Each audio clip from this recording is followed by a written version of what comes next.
ప్రజలే దేవుని సంఘం, ఏర్పరచబడిన వారే యేసుక్రీస్తు దేహం. దేవుని ప్రజలే దేవుని సంఘం, ఏర్పరచబడిన వారే యేసుక్రీస్తు దేహం. సువార్త సేవ జరిగించే జత పనివారం, సాతానును ఓడించే దేవుని సైన్యం. సువార్త సేవ జరిగించే జత పనివారం, సాతానును ఓడించే దేవుని సైన్యం. స్త్రీ అని లేదు, పురుషుడని లేదు, దాసుడని లేదు, స్వతంత్రుడని లేదు. స్త్రీ అని లేదు, పురుషుడని లేదు, దాసుడని లేదు, స్వతంత్రుడని లేదు.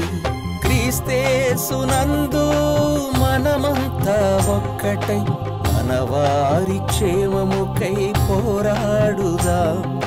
క్రీస్తు యేసునందు మనమంతా ఒక్కటై మనవారి క్షేమముకై పోరాడుదాం. దేవుని ప్రజలే దేవుని సంఘం, ఏర్పరచబడిన వారే యేసుక్రీస్తు దేహం. దేవుని ప్రజలే దేవుని సంఘం, ఏర్పరచబడిన వారే యేసుక్రీస్తు దేహం.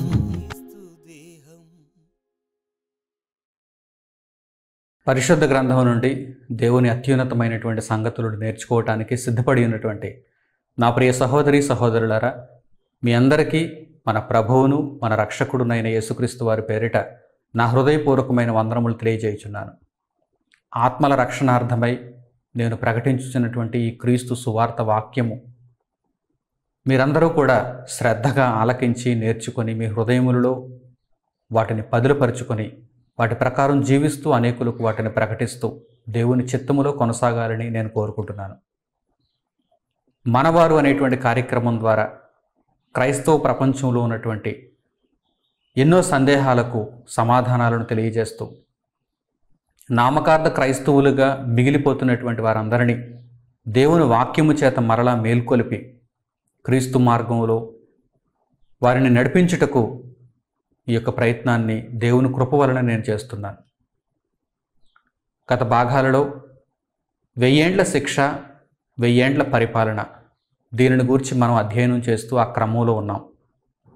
ప్రకటన గ్రంథము 20వ అధ్యాయంలో 15 వచనాలలో వ్రాయబడినటువంటి సంగతులను మనం ఆలోచన చేస్తున్నాం. ఇందులో అపవాదికి దేవుడు విధించినటువంటి శిక్ష 1000 ఏండ్ల శిక్ష. ఆ తరువాత అపవాది వాడి యొక్క సమూహం ఆ శిక్ష నుండి కొంతకాలము విడిచిపెట్టబడుట. వారు విడిచిపెట్టబడిన తరువాత సరాసరి వారు భూమి మీదకు వచ్చుట. భూమి మీద ఉన్నటువంటి నరజాతిని వారు పాడు చేయుట. ఆదాము మొదలుకొని నేటి వరకు అనేక మందిని వారి వశంలోనికి వారు మోసగించి తీసుకుని వెళ్ళిపోవుట. మరియు దేవుని యొక్క రక్షణ క్రీస్తు ద్వారా మనుషులకు ప్రకాశించింది. ఎందరైతే క్రీస్తును కనుగొన్నారో, దేవుని వాక్యమును విశ్వసించారో వారందరూ కూడా అపవాదిని వాడి యొక్క సమూహమును ఏమాత్రం వారి జీవితాలలో ఆహ్వానించకుండా వాడి యొక్క క్రియలన్నిటినీ వారు ద్వేషించి దేవుని కొరకు బ్రతికిన వారై క్రీస్తు రాజ్యంలో కొనసాగుట. చివరకు అపవాది అయిన వాడు దేవునితో యుద్ధం చేయటానికి మనుషులలో వాడి వశమున ఉన్నవారందరినీ పోగు చేసి దేవునిపై తిరుగుబాటు చేయించేలా వాడు ప్రేరణనిచ్చి ఆయా తరాలలో మనుషులందరినీ మోసగించి దేవునికి ప్రతిగా తిరుగుట. పరలోకము నుండి అగ్ని దిగివచ్చి వాడిని వారి సమూహమును ఆటంకపరిచి చివరకు వారిని నిత్యాగ్నిలో శిక్షకు గురి చేయుట. ఈ సంగతులన్నిటినీ కూడా గత భాగాలలో మనం చూసాం. ప్రకటన గ్రంథము 20వ అధ్యాయము 1వ వచనం నుండి 10వ వచనం వరకు ఈ సంగతులన్నీ మనకు కనిపిస్తాయి. ఈ సంగతుల ద్వారా మనం నేర్చుకోవలసినటువంటి పాఠాలు ఏమిటి అంటే, మనము మొదటి పునరుత్థానమును పొంది రెండవ పునరుత్థానం కోసం ఎదురు చూడాలి. మొదటి పునరుత్థానం అనగా యేసుక్రీస్తునందు విశ్వాసం, రక్షణ, బాప్తిస్మం. క్రీస్తు రాజ్యంలో మనం ప్రవేశించి దేవుని కొరకు బ్రతకాలి. యేసు విషయమైనటువంటి సాక్ష్యం మన జీవితాలలో మనం కలిగి ఉండాలి. దేవుని వాక్యం నిమిత్తం అనుదినము మరణమునకు అప్పగింపబడుతున్న వారముగా మనం ఉండాలి. దేవుని చిత్తాన్ని నెరవేర్చు వారముగా మనం ఉండాలి. అప్పుడు మనం రెండవ పునరుత్థానానికి అర్హులుగా ఎంచబడతాం. ఎవరికైతే మొదటి పునరుత్థానంలో పాలిపంపులు ఉండవో, ఎవరైతే మొదటి పునరుత్థానమును పొందరో వారు రెండవ మరణమును పొందుతారు. మొదటి పునరుత్థానమును రెండవ పునరుత్థానమును పొందుటకు అర్హులని ఎంచబడిన ప్రతి ఒక్కరూ కూడా రెండవ మరణాన్ని దాటేస్తారు. కేవలం వారికి మొదటి మరణం మాత్రమే ఉంటుంది. ఆ తర్వాత ఇక వారికి మరణం ఉండదు. నిత్యత్వంలో వారు ప్రవేశిస్తారు. దేవుని కొరకు బ్రతకని వారు అపవాది యొక్క ముద్రను తమ నొసళ్ళ యందు కానీ చేతుల యందు కానీ, అనగా వారి ఆలోచనలలో అపవాదిని కలిగి ఉండుట, వారి క్రియలలో చేతుల యందు ముద్రను కానీ క్రియలలో అపవాది యొక్క క్రియలను కలిగి ఉండుట, వీటిని చేస్తున్నవారు, అపవాది యొక్క సమూహంగా బ్రతుకుతున్నవారు, దేవునికి ఎదురు తిరిగిన వారు, దేవునితో యుద్ధం చేయటానికి కూడా అపవాది యొక్క ప్రేరణతో బయలుదేరిపోయిన వారు, ఇలాంటి వారందరూ కూడా రెండవ మరణాన్ని పొందుతారు. ఈ విషయాలన్నీ కూడా గత భాగాలలో మనం నేర్చుకున్నాం. ఇంకా ఒకవేళ ఈ భాగాలలో ఉన్నటువంటి సంగతులను మీలో ఎవరైనా వినని వారైతే కనుక తప్పకుండా వాటిని కూడా వినవలసిందిగా నేను కోరుకుంటున్నాను. ఎందుకంటే ఇదంతా కూడా ఒక క్రమంలో మనం నేర్చుకుంటున్నటువంటి పాఠాల యొక్క సరళి కనుక తప్పకుండా ఆ పాఠాలను కూడా మీరు నేర్చుకుంటే విషయాలు స్పష్టంగా మీకు అర్థమవుతాయి. ఇక నేటి భాగంలో, ఈ 9వ భాగంలో ప్రకటన గ్రంథము 20వ అధ్యాయము 11వ వచనాన్ని మనం చూద్దాం. ప్రకటన గ్రంథము 20వ అధ్యాయం 11వ వచనంలో వ్రాయబడినటువంటి సంగతులను మనం ఆలోచన చేద్దాం.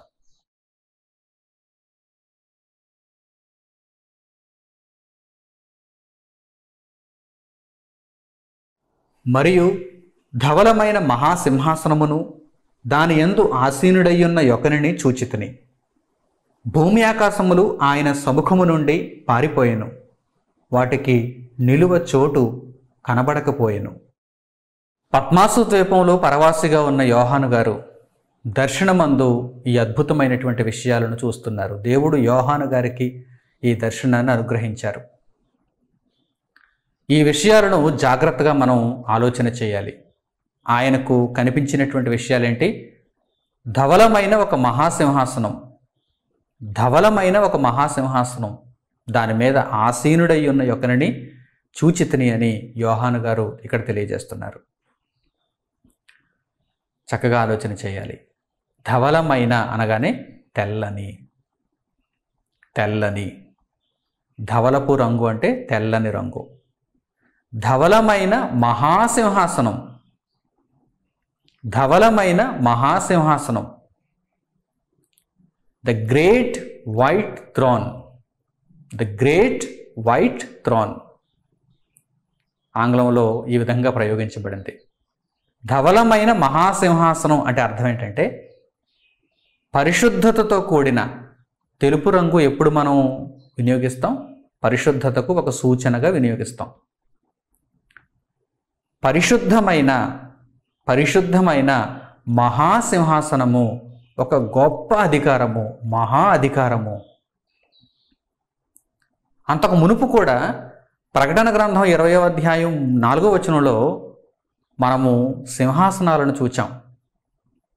సింహాసనములు, వాటి మీద ఆసీనులై ఉన్నవారు, విమర్శ చేయుటకు అధికారం కలిగిన వారుగా మనం ముందు చూసాం. వాటిని మనం నేర్చుకున్నాం. ఈ సింహాసనములు అన్నింటికంటే ఉన్నతమైన సింహాసనం ఇప్పుడు మనకు కనిపిస్తుంది. అందుకే ధవలమైన మహాసింహాసనం అని వ్రాయబడింది. అంటే తీర్పు తీర్చుటకు ఒక సింహాసనం వేయబడింది. ఆ సింహాసనం పరిశుద్ధతతో కూడుకున్నది. ఆ సింహాసనం మిగిలిన సింహాసనములన్నింటికంటే అత్యున్నతమైనది. ధవలమైన మహాసింహాసనము.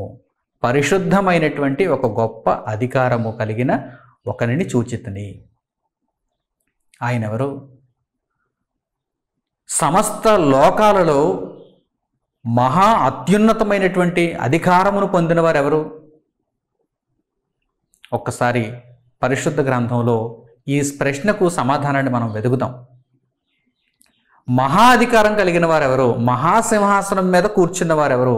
మహాసింహాసనం మీద ఆసీనుడై ఉన్న ఎక్కడి నుండి చూచారు కదా, ఆయన ఎవరు? పరిశుద్ధ గ్రంథంలో మనం అద్భుతమైనటువంటి సమాధానాలను తండ్రి యొక్క కృప వలన మనం తెలుసుకుందాం. మత్తయి సువార్త 28వ అధ్యాయం చూడండి, 16వ వచనం నుంచి. మత్తయి సువార్త 28వ అధ్యాయము 16వ వచనం నుంచి మనం చూడగలిగితే అక్కడ యేసు ప్రభువు మరణమును జయించి పునరుత్థానుడైన తరువాత జరిగినటువంటి ఒక సందర్భం రాయబడింది. అక్కడ అధికారమును గూర్చి ప్రస్తావించబడింది. సంపూర్ణమైన సర్వాధికారమును గూర్చి, మహాధికారమును గూర్చి అక్కడ ప్రస్తావించబడింది. కనుక ధవలమైన మహాసింహాసనము మీద కూర్చున్న యొక్కని చూచితని అంటే ఆయన ఎవరో తెలుసుకోవాలంటే కనుక పరిశుద్ధ గ్రంథంలో మనం మరలా మిగిలిన సందర్భాలలో వ్రాయబడిన సమాధానాల దగ్గరకు మనం వెళ్ళాలి. అప్పుడు మనకు స్పష్టంగా అర్థమవుతుంది. మత్తయి సువార్త 28వ అధ్యాయము 16వ వచనం నుంచి చూడండి.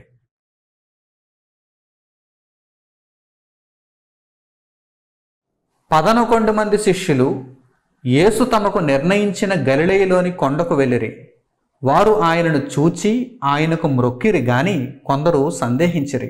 అయితే యేసు వారి యొద్దకు వచ్చి, పరలోకమందును భూమి మీదను నాకు సర్వాధికారము ఇయ్యబడి ఉన్నది. కాబట్టి మీరు వెళ్ళి సమస్త జనులను శిష్యులనుగా చేయుడి. తండ్రి యొక్కయు కుమారుని యొక్కయు పరిశుద్ధాత్మ యొక్కయు నామములోనికి వారికి బాప్తిస్మమిచ్చుచు, నేను మీకు ఏ ఏ సంగతులను ఆజ్ఞాపించి తినో వాటినన్నిటినీ గైకొనవలెనని వారికి బోధించుడి. ఇదిగో నేను యుగ సమాప్తి వరకు సదాకాలము మీతో కూడా ఉన్నానని వారితో చెప్పాను. యేసుక్రీస్తు ప్రభు సమాధి నుండి తిరిగి లేచిన తర్వాత, పునరుత్థానుడైన తర్వాత ఆయన ఎటువంటి అధికారమును కలిగి ఉన్నారో తెలియజేస్తున్నారు. 11 మంది శిష్యులు ఉన్నారు అక్కడ.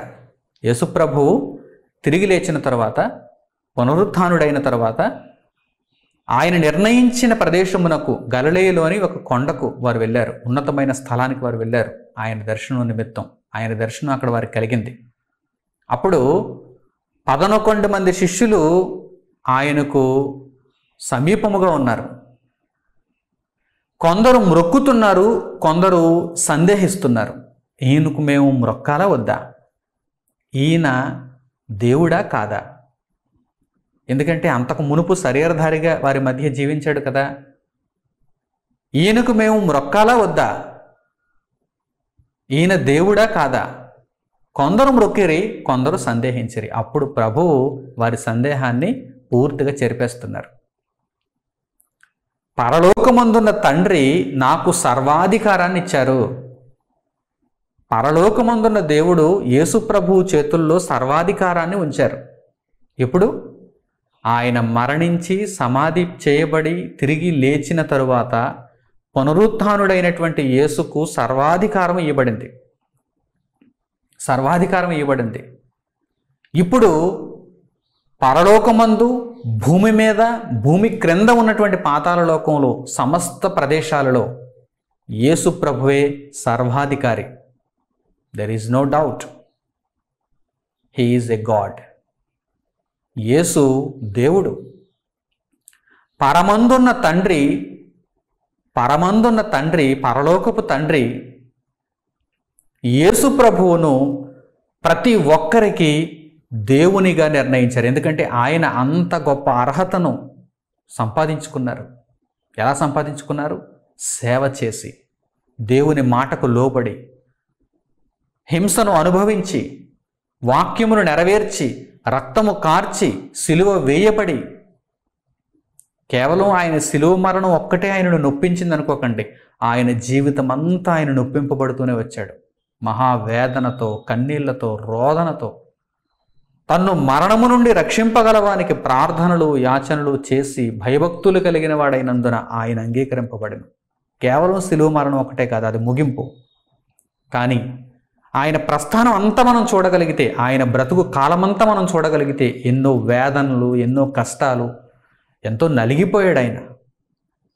నక్కలకు, ఆకాశ పక్షులకు నివాసాలున్నాయి, తలవాల్చుకొనుటకు నాకు కనీసం నివాసం లేదని ఆయన మాటలు చెబుతున్నప్పుడు ఆయన ఎంత దయనీయమైనటువంటి పరిస్థితిని ఈ భూమి మీద అనుభవించాడో మనకు అర్థమవుతుంది. దేవుని కొరకు సమస్తమును ఆయన కాదనుకున్నాడు. ఏ విషయంలో కూడా ఆయన రాజీ పడలేదు. అపవాదిని ఓడించాడు ఆయన. కనుక దేవుడు తన ప్రియ కుమారునికి సర్వాధికారాన్ని అప్పగించాడు. ప్రభు స్వయంగా తెలియజేసిన మాటలు చూడండి. ఆయన దేవుని పనిని పూర్తి చేయక మునుపు ఈ మాట చెప్పలేదు. ఆయన దేవుని పనిని నెరవేర్చక మునుపు ఈ మాట చెప్పలేదు. అధికారమును పొందక మునుపు ఈ మాట ఆయన చెప్పలేదు. అధికారమును పొందిన తరువాత ఆయన ఈ మాట తెలియజేశారు. పరలోకమందున్న తండ్రి పరలోకమందును భూమి మీదను నాకు సర్వాధికారమును ఇచ్చారు. కనుక మీరు నిస్సందేహంగా నాకు మొరొక్కొచ్చు. మీరు నిస్సందేహముగా నన్ను దేవునిగా స్వీకరించాలి. ఎందుకంటే నా ద్వారా తప్ప ఏ ఒక్కడు తండ్రి అయిన దేవుణ్ణి చేరుకోలేడు, పరలోకములో ప్రవేశించలేడు, నిత్యత్వమును చూడలేడు. నిస్సందేహంగా మీరు నాకు మొరొక్కొచ్చు. నాకు సర్వాధికారం ఇవ్వబడింది. కనుక మీరు ఈ జనుల మధ్యలోనికి వెళ్ళి నన్ను గూర్చి ప్రకటన చేయండి, ఈ విషయాన్ని తెలియచేయండి. యేసు సర్వాధికారి అయిన దేవుడు, ఈ విషయాన్ని మీరు తెలియచేయండి అని తన శిష్యులకు ఆనాడు ఆజ్ఞాపించాడు. ఇదిగో ఈరోజు నేను కూడా ఆ శిష్యులలో ఒకడనుగా ఆ పనిలో ఉన్నాను. మీరు కూడా అదే పనిలో ఉండాలి. ఎందుకంటే మనలను రక్షించటానికి రాబోవుచున్న సర్వాధికారి ఆయనే, మన ప్రభువే. ఆయనను గూర్చిన ప్రకటనలలో మనం ఉండాలి. ఆయనను గూర్చిన జీవితంలో మనం ఉండాలి. మన జీవితం మొత్తంగా ఆయన కొరకు మనం సమర్పించుకున్న వారమై ఆయన కొరకైన బ్రతుకులో మనం ఉండాలి. మీరు వెళ్ళి సమస్త జనులను మీకు దేవుడు ఇచ్చినటువంటి శక్తిని బట్టి మీరు ఏ పాత్రగా దేవుని చేతిలో వినియోగింపబడుతున్నారో ఆ విధముగా సమస్త జనులను శిష్యులనుగా చేయండి. తండ్రి యొక్కయు కుమారుని యొక్కయు పరిశుద్ధాత్మ యొక్కయు నామములోనికి వారికి బాప్తిస్మం ఇచ్చుచు నేను మీకు ఏ ఏ సంగతులను ఆజ్ఞాపించితనో వాటన్నిటినీ మీరు బోధించండి, వాటి ప్రకారం మీరు ప్రవర్తించండి. ఇదిగో యుగ సమాప్తి వరకు నేను సదాకాలం మీతో కూడా ఉన్నాను అంటున్నారు ఆయన. ఇప్పుడు యుగ సమాప్తిలోనికి మనం వెళ్ళాం. ప్రకటన గ్రంథం 20వ అధ్యాయం 11వ వచనంలో యుగ సమాప్తిలో జరగబోతున్నటువంటి సంగతులు మనకు కనిపిస్తున్నాయి. ప్రకటన గ్రంథం 20వ అధ్యాయం టోటల్గా మనం చూసినప్పుడు, మొదటి వచనం నుండి 15వ వచనం వరకు టోటల్గా మనం చూసినప్పుడు భూత వర్తమాన భవిష్యత్ కాలాలు మనకు కనిపిస్తాయి. మరలా చెబుతున్నాను, జాగ్రత్తగా ఈ విషయాన్ని మీ మనసులో స్థిరపరచుకోవాలి. యోహాను గారు ప్రకటన గ్రంథాన్ని కేవలం భవిష్యత్తు సంగతులతో కూడిన గ్రంథంగా మాత్రమే రాయలేదు. భవిష్యత్తును గురించి చెప్పాలంటే వర్తమానంలో ఎలా ఉండాలో చెప్పాలి. వర్తమానంలో ఎలా ఉండాలని చెప్పాలంటే భూతకాలంలో అనగా పూర్వకాలంలో ఏం జరిగిందో మనకు చెప్పాలి. కనుక ప్రకటన గ్రంథంలో టోటల్గా 1వ అధ్యాయం నుండి 22వ అధ్యాయం వరకు భూత వర్తమాన భవిష్యత్ కాలాలకు సంబంధించిన సంగతులు ఉన్నాయి. పరిశుద్ధ గ్రంథాన్ని మనం టోటల్గా చదువుతున్నప్పుడు ఆదికాండము నుండి ప్రకటన గ్రంథం వరకు టోటల్గా ఈ గ్రంథం అంతటిని మనం చూస్తే ఇందులో భూత వర్తమాన భవిష్యత్ కాలాలు ఉన్నాయి. ప్రకటన గ్రంథంలో కేవలం 20వ అధ్యాయాన్ని కూడా మనం పరిగణనలోకి తీసుకుంటే ఆ అధ్యాయంలో కూడా దేవుడు భూత వర్తమాన భవిష్యత్ కాలాలను ఉంచాడు. అపవాది యొక్క 1000 ఏండ్ల శిక్ష భూతకాలానికి సంబంధించింది. క్రీస్తు యొక్క 1000 ఏండ్ల పరిపాలన వర్తమాన కాలానికి సంబంధించినది. ఇదిగో ఇప్పుడు మనం చదువుతున్నటువంటి మాటలు ప్రకటన గ్రంథము 20వ అధ్యాయం 11వ వచనం నుంచి భవిష్యత్తుకు సంబంధించిన మాటలు, యుగ సమాప్తికి సంబంధించినటువంటి మాటలు, త్వరలో సంభవింపనై ఉన్నటువంటి సంగతులకు సంబంధించిన మాటలు. త్వరలో ఏమి సంభవింపబోతుంది? యోహాను గారు ముందే దర్శనంలో చూశారు. త్వరలో ప్రతి ఒక్కరూ చూడబోతున్నారు. ఏంటది? ధవలమైన మహాసింహాసనము, దాని మీద ఆసీనుడై ఉన్న యొకనిని చూచితిని అన్నారు కదా. దానిని ప్రతి ఒక్కరూ కూడా భవిష్యత్తులో చూడబోతున్నారు. ఎవరింతకీ అయినా? యేసుక్రీస్తు ప్రభువు, తండ్రి చేత అధికారమును పొందినటువంటి యేసుక్రీస్తు ప్రభువు. పరలోకమందును భూమి యందును సర్వాధికారమును పొందినటువంటి యేసుక్రీస్తు ప్రభువు.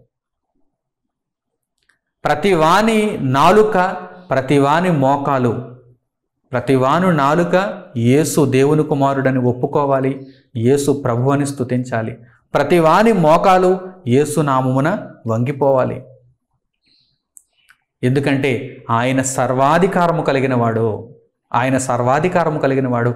యేసు దేవుడా కాదా, యేసును మేము నమ్మాలా నమ్మక్కర్లేదా, మేము యెహోవా సాక్షులము, ఇలా అనేక మంది అపవాది యొక్క ముసుగులో, అపవాది యొక్క తప్పుడు మార్గంలో వెళ్ళిపోతున్నారు. జాగ్రత్త, మిమ్మల్ని మీరే పొడుచుకొని నాశనం అయిపోతున్నారు. పరమ తండ్రి అయిన దేవుని సంకల్పమునకు మీరు అడ్డు తగులుతున్నారు. మీ విషయమే మీరు జాగ్రత్త పడండి. యేసు దేవుడు, దేవుని కుమారుడు, దేవుడు, పరమందున్న తండ్రి చేత అధికారమును పొందినవాడు. ఆయనకు లోబడకపోతే, ఆయన నామమున మీరు ఏ కార్యమైనా చేయకపోతే, ఆయన నామమున మీరు బ్రతకకపోతే మీ బ్రతుకు వ్యర్థం, ఆ కార్యములు వ్యర్థం, మీ మాటలే వ్యర్థం. మీరు ఏమి చేసినా అంటున్నాడు. అందుకే పరిశుద్ధ గ్రంథంలో మీరు ఏమి చేసినా, మాట చేత కానీ క్రియ చేత కానీ మీరేమి చేసినా ప్రభువైన యేసు నామమున పరమందున్న తండ్రికి మీరు కృతజ్ఞతలు చెల్లించాలి. ఆయనను మీరు మహిమపరచాలి. అంటే ఇప్పుడు దేవుణ్ణి మహిమపరచాలంటే మన దేహము ద్వారా ఈ జీవిత కాలంలో పరమందున్న తండ్రిని మహిమపరచాలంటే యేసుక్రీస్తు నామమున మాత్రమే మనం మహిమపరచగలం. లేదంటే అది సాధ్యం కాదు. ఆయన నామము లేకపోతే, ఆయనను ఒప్పుకొనకపోతే తండ్రి అయిన దేవుణ్ణి మహిమపరచడం సాధ్యం కాదు. కనుక నా ప్రియ సహోదరి సహోదరులారా, ఈ విషయాల మీద మీరు చక్కని అవగాహన కలిగి ఉండాలి. ధవలమైన మహాసింహాసనము, దాని మీద ఆసీనుడై ఉన్నటువంటి ఒకరిని చూచితని అని యోహాను గారు అనగానే ఆయన ఎవరు అని మనం పరిశోధనాత్మకంగా ఆలోచన చేసినప్పుడు ప్రభువైన యేసుక్రీస్తు, ప్రభువైన యేసుక్రీస్తు. ఇక సింహాసనం గురించి ఇక్కడెందుకు తెలియజేస్తున్నారు ఆయన? దేవుడు సింహాసనాన్ని గురించి ఇక్కడ ఎందుకు తెలియజేస్తున్నాడు? మహాసింహాసనం, దాని మీద ఆసీనుడై ఉన్నటువంటి ఒకరిని చూచితని. సింహాసనం, దాని మీద ఆసీనుడై ఉన్న యేసుక్రీస్తు ప్రభు అనగానే ఇది తీర్పు, జడ్జ్మెంట్, ఫైనల్ జడ్జ్మెంట్, తుది తీర్పు, అంతిమ తీర్పు. తీర్పు అనగానే అది యుగ సమాప్తికి సంబంధించినది అని మనం అర్థం చేసుకోవాలి. తీర్పు అనగానే ఇక ముగింపుకు వచ్చేసిందని మనం అర్థం చేసుకోవాలి. లోకమందు కూడా ఒక పంచాయతీలో తీర్పు అనగానే ఇక వాదోపవాదాలన్నీ అయిపోతాయి, సాక్షులను ప్రవేశపెట్టడం అయిపోతుంది, అందరూ మాట్లాడడం అయిపోతుంది. ఇక చిట్ట చివరి తీర్పు అనగానే ఒకరే మాట్లాడతారు.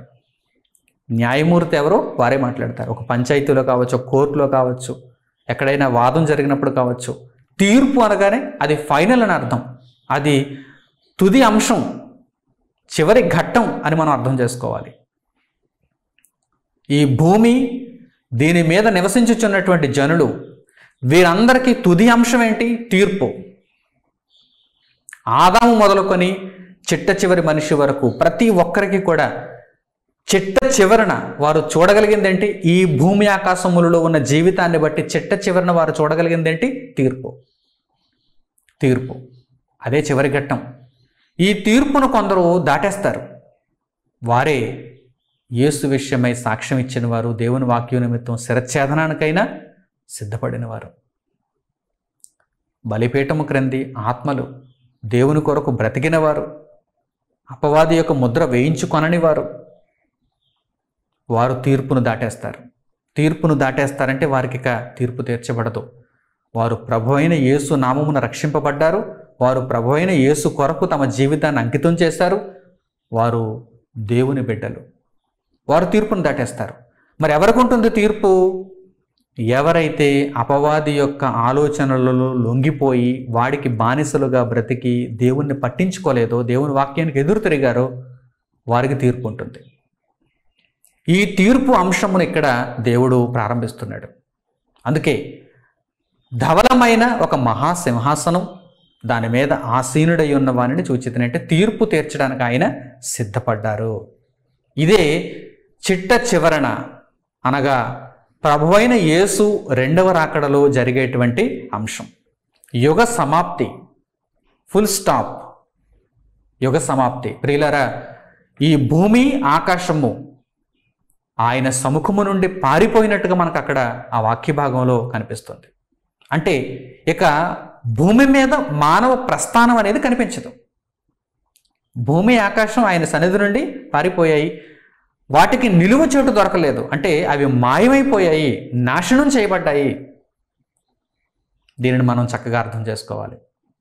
ఈరోజు ప్రపంచ పరిస్థితులను మీరు చూడండి. వాతావరణ కాలుష్యం, అనేకమైనటువంటి జీవులు అంతరించిపోతున్నాయి.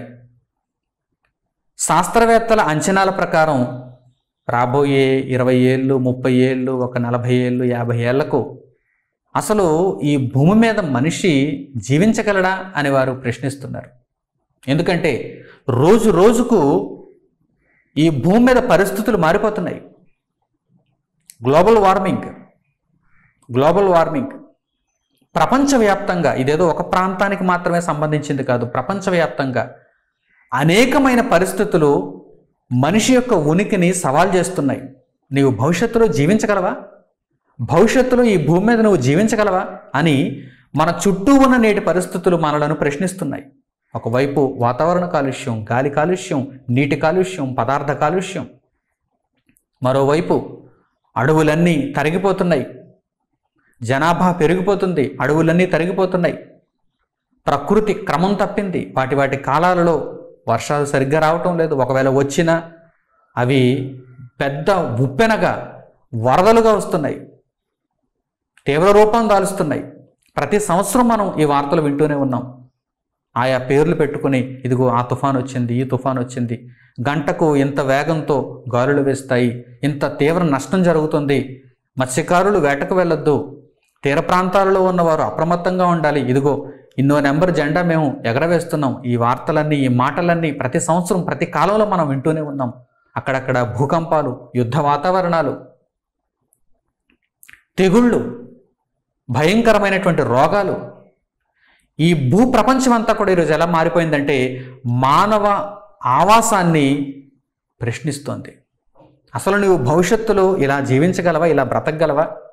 ఇప్పటికైతే ఏదో కాలం నెట్టుకుంటూ వస్తున్నావు, కానీ ఒక 20 ఏళ్లకు, 30 ఏళ్లకు, 50 ఏళ్లకు ఇదే ప్రవృత్తి ఇలా కొనసాగితే భయంకరంగా ఉంటుంది. సముద్ర మట్టం పెరిగిపోతుంది. ఒకవైపు నుంచి సముద్ర మట్టం పెరిగిపోతుంది, మంచు కరిగిపోతుంది. ఈ ప్రకృతి కాలుష్యం వలన, గ్లోబల్ వార్మింగ్ వలన, భూతాపం పెరిగిపోవటం వలన మంచు కరిగిపోతుంది, సముద్ర మట్టం పెరిగిపోతుంది.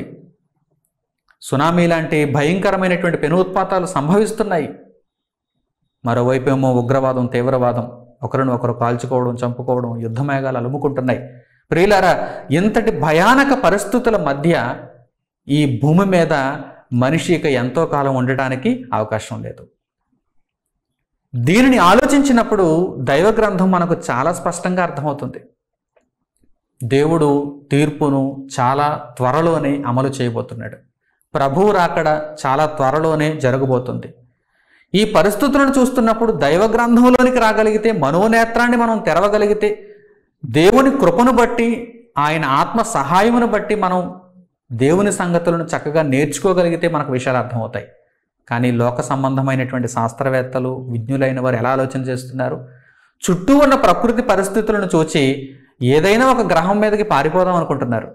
ఒక అంగారక గ్రహం మీదకి వెళ్ళిపోదాం, అక్కడ కాలనీలు నిర్మించుకుందాం, అక్కడ ఇల్లులు కట్టుకుందాం, అక్కడ ఏవో నీటి జాడలు ఉన్నాయట, కనుక అక్కడికి వెళ్ళి మనం నివసించేద్దాం అనుకుంటున్నారు. ఉన్న భూమిని కాపాడుకోలేని మానవజాతి మరో గ్రహం మీదకి వెళ్ళి అక్కడ నివసించడానికి ప్రయత్నాలు చేయడమా?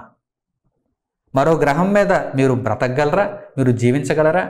అన్ని సదుపాయాలతో దేవుడు ఈ ప్రకృతిని అందంగా మలచి, మన ప్రమేయం లేకుండా, మన కష్టం లేకుండా దేవుడు ఈ ప్రకృతిని అన్ని సదుపాయాలతో మన కొరకు సమకూర్చి ఇచ్చాడు. దీనిని కాపాడుకోవటం చేతకాలేదు ఈరోజు మనిషికి. మనిషి ఎలా ఆలోచన చేస్తున్నాడు? కోట్ల రూపాయల ధనాన్ని వెచ్చిస్తున్నాడు, లక్షల కోట్ల రూపాయల ధనాన్ని వెచ్చిస్తున్నాడు.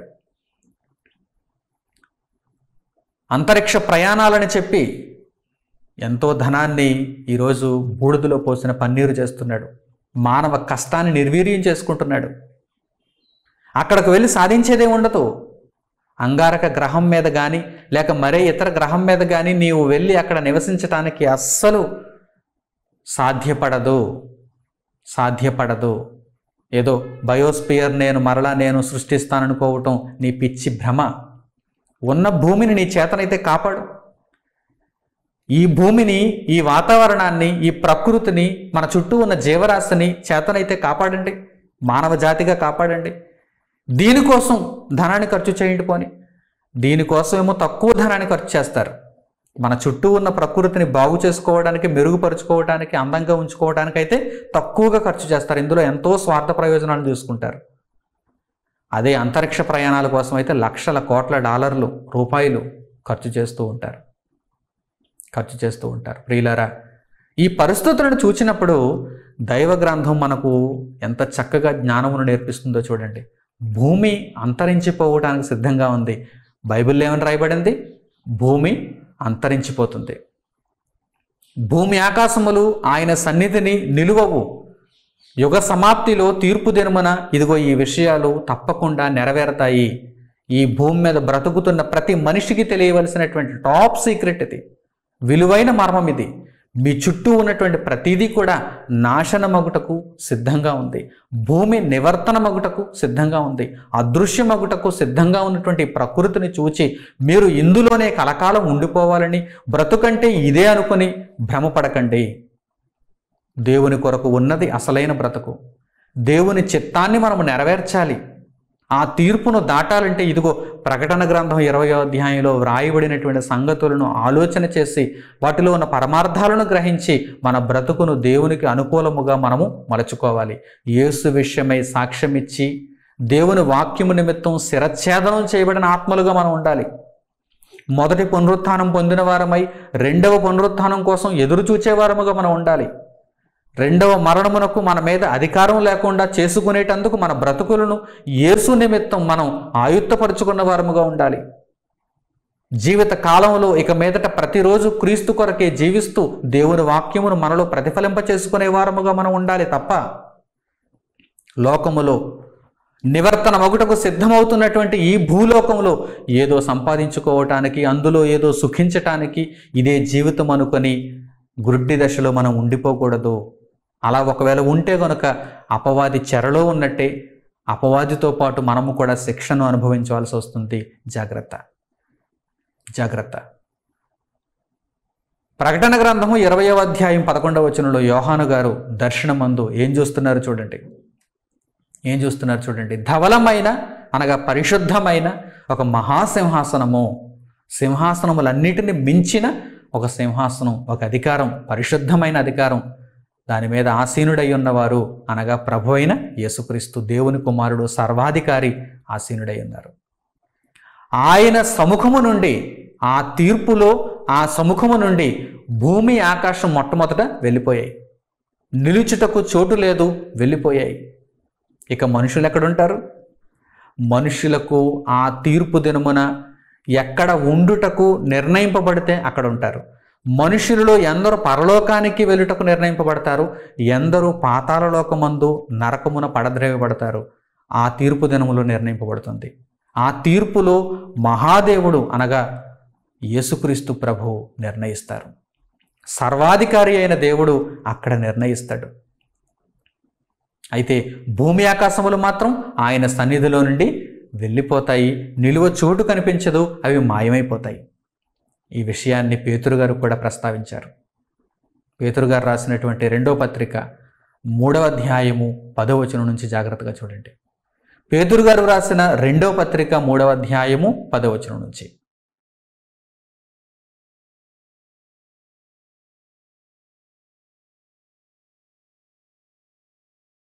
అయితే ప్రభువు దినము దొంగ వచ్చినట్లు వచ్చును. ఆ దినమున ఆకాశములు మహాధ్వనితో గతించిపోవును, పంచభూతములు మిక్కటమైన వేండ్రముతో లయమైపోవును, భూమియు దాని మీదనున్న కృత్యములను కాలిపోవును. ఇవన్నీయు ఇట్లు లయమైపోవునవు గనుక ఆకాశములు రవులుకొని లయమైపోవునట్టియు, పంచభూతములు మహావేండ్రముతో కరిగిపోవునట్టియు, దేవుని దినపు రాకడ కొరకు కనిపెట్టుచు దానిని ఆశతో అపేక్షించుచు మూల భాషలో త్వరపెట్టుచు మీరు పరిశుద్ధమైన ప్రవర్తనతోనూ భక్తితోనూ ఎంతో జాగ్రత్త గలవారై ఉండవలెను. ప్రభువు రాకడలో ఆ మహాదేవుని రాకడలో ధవలమైన మహాసింహాసనం మీద ఆయన ఆసీనుడై ఉండే ఆ క్షణానికి ఈ ప్రపంచ పరిస్థితి ఎలా ఉంటుందో ఒక్కసారి మీరు గమనించండి. వ్రాయబడిన మాటలలో అద్భుతమైనటువంటి భవిష్యత్ జ్ఞానమును ఒక్కసారి మీరు ఆలోచన చేయండి. పేతురు గారు కూడా భవిష్యత్ జ్ఞానమును రాశారు. యోహాను గారు భవిష్యత్ జ్ఞానాన్ని ఎలాగైతే రాశారో పేతురు గారు కూడా భవిష్యత్ జ్ఞానాన్ని రాశారు. వీరికి పరిశుద్ధాత్మ వలన దేవుని యొక్క సహాయం దొరికింది. దేవుని ఆవేశం వలన వీరు మాట్లాడుతున్నారు. దేవుని ఆలోచనలు వీరు మాట్లాడుతున్నారు. దేవుని సంగతులను ఇప్పుడు మనం చదువుకున్నాం. దేవుని మాటలను ఇప్పుడు మనం నేర్చుకున్నాం. ఆ తీర్పు దినమున, మహాదేవుని తీర్పు దినమున ఏం జరుగుతుంది? పంచభూతములు మిక్కటమైన వేండ్రముతో లయమైపోవును. ఆకాశము భూమి కాలిపోవును. దాని మీద ఉన్న కృత్యములన్నీ కాలిపోవును. అవి నశించును. నాశనమౌటకు సిద్ధంగా ఉన్నాయి. కనుక మీరంతా ఎంతో జాగ్రత్త కలిగిన వారై, జాగ్రత్తగా ఉండండి అని మాత్రం చెప్పటం లేదు, ఎంతో జాగ్రత్తగా ఉండండి అని చెబుతున్నారు. అంటే ఈ సంఘటనలన్నీ కూడా ఖచ్చితంగా భవిష్యత్తులో జరుగుతాయి. ఈ సంఘటనలన్నీ కూడా ఖచ్చితంగా భవిష్యత్తులో జరిగి తీరుతాయి. కనుక మీరు ఎంతో జాగ్రత్త కలిగిన వారై మీ బ్రతుకులను పరిశుద్ధతలో, నీతిలో కాపాడుకోవాలి. ఇదే ఇక్కడ ప్రధానమైనటువంటి సూత్రం. ఇప్పుడు మనకు అవసరమైనటువంటి సూత్రం అదే. ప్రకటన గ్రంథం 20వ అధ్యాయం ప్రారంభం నుంచి కూడా ప్రతి సందర్భంలోనూ దేవుడు మనకు తెలియజేయుచున్న విషయం ఏంటి? మీ బ్రతుకును సరిదిద్దుకోండి, మొదటి పునరుత్థానమును పొందండి, రెండో పునరుత్థానం కోసం ఎదురు చూడండి, ఆ మొదటి పునరుత్థానపు ఫలమును చివరి వరకు కాపాడుకోండి, దేవుని కొరకు బ్రతకండి, అపవాది యొక్క ముద్రలు అనగా వాడి యొక్క ఆలోచనలు కానీ వాడి క్రియలు కానీ మీరు కలిగి ఉండకండి, వాడిని ద్వేషించండి, వాడికి మీరు సాగిలపడకండి, వాడిని మీరు పూజించకండి, ఏ పరిస్థితుల్లోనూ వాడికి లొంగిపోకండి, వాడి ప్రేరణ చేత దేవునితోనే యుద్ధం చేసేటువంటి పరిస్థితికి మీరు రాకండి. దేవుని కొరకు బ్రతికిన వారై, మీరు దేవుని కొరకు క్రీస్తుతో రాజ్యము చేస్తూ బ్రతికిన వారై నిత్యత్వానికి ఆహ్వానింపబడే విధంగా ఉండండి. ప్రభువు రాకడను అపేక్షించువారుగా ఉండండి, తీర్పును అపేక్షించువారుగా ఉండండి. శిక్ష విధింపబడటానికి సిద్ధంగా ఉన్నటువంటి ముద్దాయి తీర్పును ఆహ్వానించడు. తీర్పు వాయిదా వేస్తే బాగున్ను, తీర్పు వాయిదా పడితే బాగుండు అనుకుంటాడు. కానీ ఎవరైతే తీర్పులో గొప్ప ఫలితాన్ని పొందుతారో వారు మాత్రం తీర్పు త్వరగా ఇవ్వాలని కోరుకుంటారు, తీర్పు త్వరగా జరగాలని కోరుకుంటారు. వాయిదాల మీద వాయిదాలు వేయకూడదని న్యాయమూర్తి త్వరగా తీర్పు ఇవ్వాలని కోరుకుంటారు. ఎవరు కోరుకుంటారు? ఆ తీర్పులో మంచి ఫలాన్ని పొందేవారు కోరుకుంటారు, న్యాయం తరపున నిలబడిన వారు కోరుకుంటారు, న్యాయ ఫలాన్ని పొందటానికి సిద్ధపడిన వారు కోరుకుంటారు. ఎవరైతే అన్యాయం చేశారో, ఎవరైతే అక్రమకారులుగా ఉన్నారో, ఎవరైతే దోషులో వారేమనుకుంటారు? తీర్పు వాయిదా వేస్తే బాగున్ను, తీర్పు వాయిదా వేస్తే బాగున్ను, ఈరోజు తీర్పు చెప్పకుండా ఉంటే బాగుండు అనుకుంటారు. ఎందుకంటే తీర్పు చెప్పిన మరుక్షణం నుండి వారు శిక్షకు వెళ్ళిపోతారు. కనుక ఇక్కడ పేతురు గారు ఏమంటున్నారు? మీరు ఎంతో జాగ్రత్త కలిగిన వారై మీ ప్రవర్తన అంతటి యందు పరిశుద్ధతను కాపాడుకోండి, నీతిని కాపాడుకోండి. అప్పుడు మీరు ప్రభువు రాకడను అపేక్షిస్తారు, అనగా త్వరపెడతారు. ప్రభు త్వరగా రావాలని మీరు కోరుకుంటారు. మీ జీవితాలను సిద్ధం చేసుకున్న వారై దేవుని దినపు రాకడ కొరకు మీరు ఆయుత్తపడి ఉంటారు. వారే క్రొత్త ఆకాశమందు, క్రొత్త భూమి యందు, పరమందు నివసిస్తారు. ప్రియులారా, ప్రకటన గ్రంథము 20వ అధ్యాయం 11వ వచనం ద్వారా దేవుడు మనకు తెలియజేయుచున్న సంగతులేంటి? తీర్పు త్వరలో జరగనున్నది. ఆ తీర్పు యొక్క సందర్భాలు ఎలా ఉంటాయి? ధవలమైన మహాసింహాసనము అనగా పరిశుద్ధమైన అత్యున్నతమైన సింహాసనం, దాని మీద ఆసీనుడై ఉన్న దేవుని కుమారుడు సర్వాధికారిగా కనిపిస్తారు.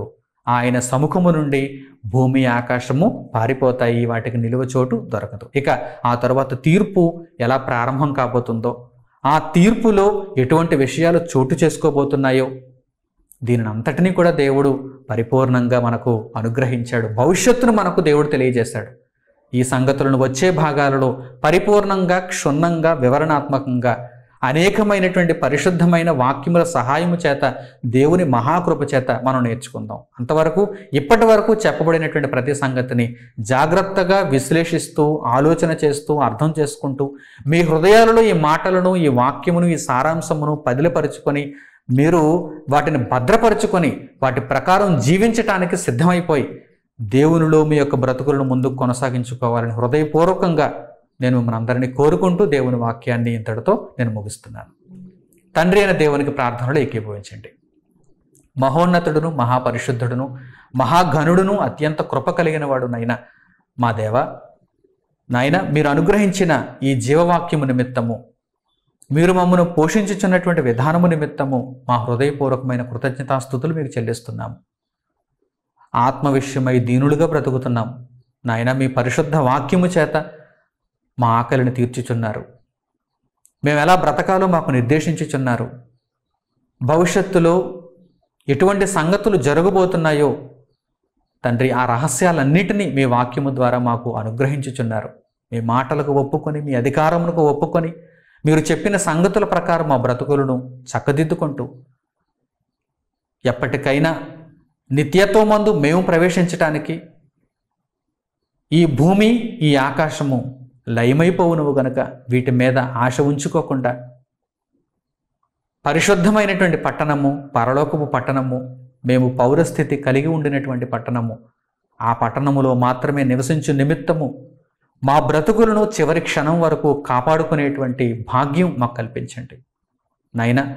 అపవాది చేత మరులు కొల్పబడకుండా, ఏ సన్నివేశంలోనూ, ఏ సంఘటనలోనూ, ఏ కాలములోనూ మేము వాడి చేత మోసగింపబడకుండా మీ చిత్తాన్ని నెరవేర్చుచు వాక్యములకు విధేయులమై క్రీస్తు నిమిత్తం మా బ్రతుకులను అంకితం చేసుకున్న వారముగా మమ్మల్ని అందరినీ దీవించమని మిమ్మల్ని కోరుకుంటూ, ఈ వాక్యమునకు లోబడిన మీ బిడ్డలందరికీ మీ కృపాక్షేమములు తోడుగా ఉంచమని మిమ్మల్ని ప్రాధేయపడుతూ మా ప్రార్థన విజ్ఞాపనములను మా ప్రభువును రక్షకుడునైన యేసుక్రీస్తు వారి పేరిట మిమ్మల్ని అడుగుచున్నాము తండ్రి.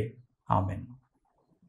మన తండ్రి అయిన దేవుని ప్రేమ, మన రక్షకుడైన యేసుక్రీస్తు వారి కృప, మన ఆదరణకర్త అయిన పరిశుద్ధాత్మని అన్యోన్య సహవాసము మనందరికీ సదాకాలం తోడే నడిపించునుగాక. ఆమేన్. అందరికి వందనములు. సెలవు.